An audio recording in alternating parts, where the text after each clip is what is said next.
Hello, আসসালামু আলাইকুম। কেমন আছেন সবাই? ইয়োলো কাপল থেকে আপনাদের স্বাগতম। আজ আমরা এক অন্যরকম রেসিপি নিয়ে হাজির হয়েছি।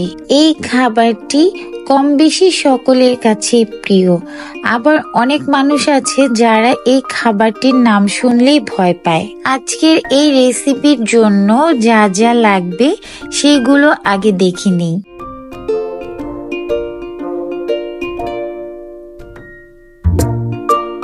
প্রথমে আজকের মূল উপাদান দিয়ে শুরু করি। বোম্বাই মরিচ বা নাগা মরিচ।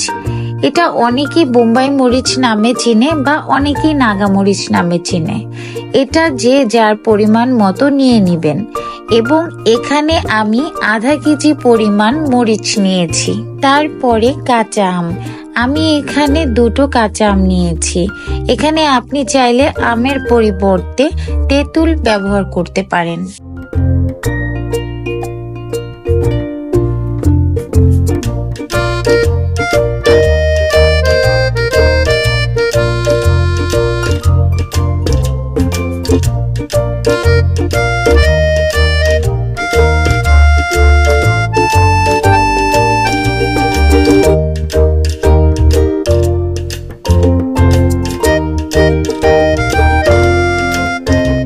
আমি এখানে 100 গ্রামের মতো রসুন নিয়েছি। রসুনগুলো খোসা ছাড়িয়ে নিতে হবে। 5 ফোড়নের পরিমাণটা একটু কম নিয়েছি, কারণ তা না হলে মরিচের ফ্লেভারটা বোঝা যাবে না। তাই আমি সামান্য পরিমাণ 5 ফোড়ন গুঁড়া নিয়েছি। আপনারা চাইলে স্বাদ মতো নিতে পারেন। নিয়েছি রাঁধুনি সরিষার তেল, মরিচের পরিমাণ অনুযায়ী সর্ষে বাটা। আচারটি অনেকদিন ভালো রাখার জন্য ভিনেগার বা সিরকা ব্যবহার করতে পারেন। এটা না দিলেও চলবে, তবে অনেক দিন ভালো রাখার জন্য এই ভিনেগারটি ব্যবহার করতে পারেন। তো চলুন আচার বানানোর ফুল রেসিপিটা দেখা যাক। প্রথমে চুলায় একটি কড়াই বসিয়ে দিলাম। কড়াইটি গরম হওয়ার পর তেল ঢেলে দিতে হবে।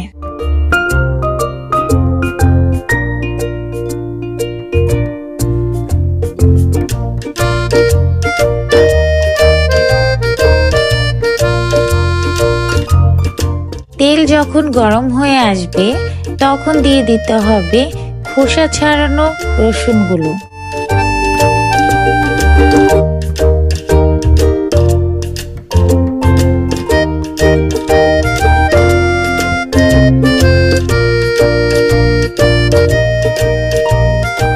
রসুনগুলো মাঝারি আঁচে ভেজে নিতে হবে।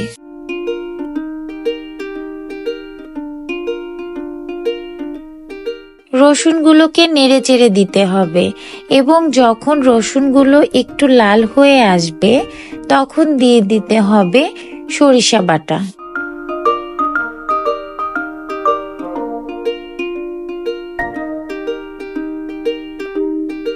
সরিষা বাটা দেওয়ার পরে ভালোভাবে সেটাকে নেড়ে চেড়ে দিতে হবে।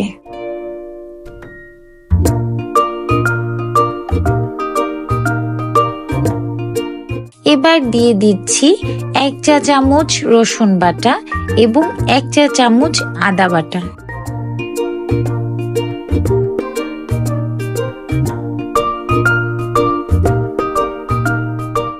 আদা রসুন দেওয়ার পরে আবারও ভালোভাবে নেড়ে চেড়ে দিতে হবে।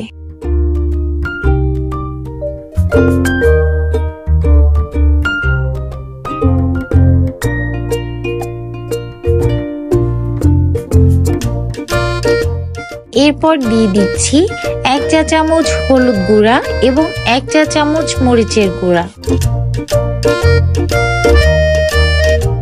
সবগুলো মশলা একসাথে ভালোভাবে নেড়ে চেড়ে কষাতে হবে।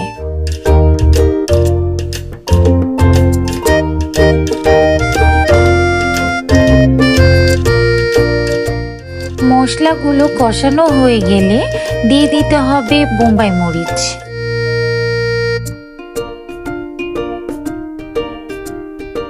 মরিচগুলো দেওয়ার পরে ভালোভাবে নেড়েচেড়ে দিতে হবে এবং মরিচগুলো একটু সেদ্ধ হওয়ার অপেক্ষা করতে হবে।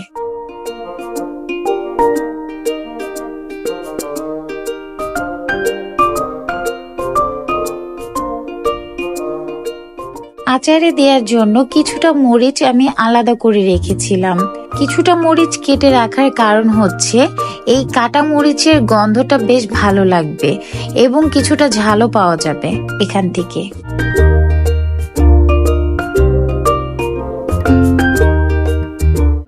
মরিচটা যখন কিছুটা সেদ্ধ হয়ে আসবে তখন দিয়ে দিতে হবে কেটে রাখা কাঁচা আম।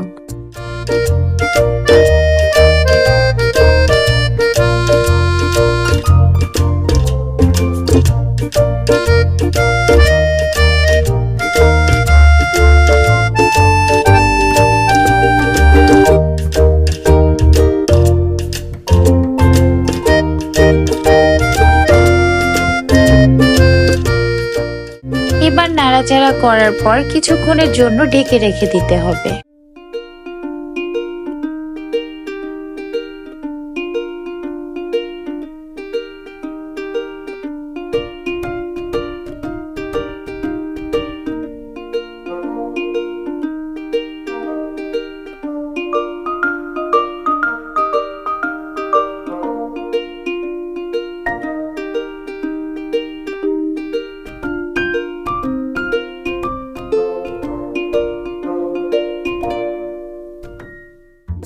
ঢাকনা খুলে কিছুক্ষণ নেড়ে চেড়ে এবার দিয়ে দিতে হবে 5 ফোড়নের গুঁড়া।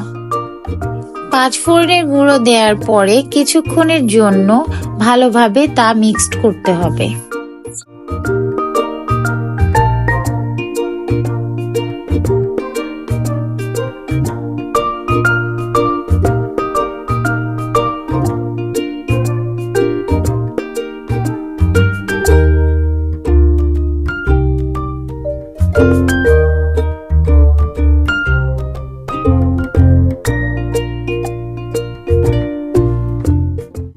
ভিনেগার দিয়ে এবার রেখে দিতে হবে কিছুক্ষণের জন্য।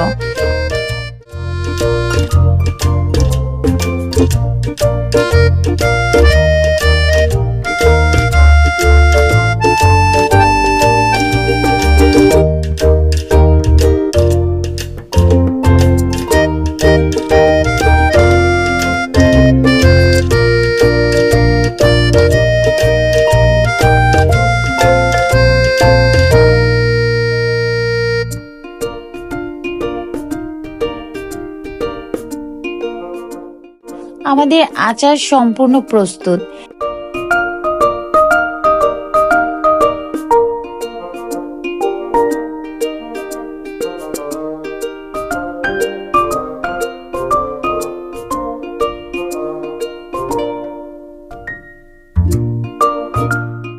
আচারটি ঠান্ডা হয়ে গেলে তা কাচের বয়ামে ভরে সংরক্ষণ করতে হবে।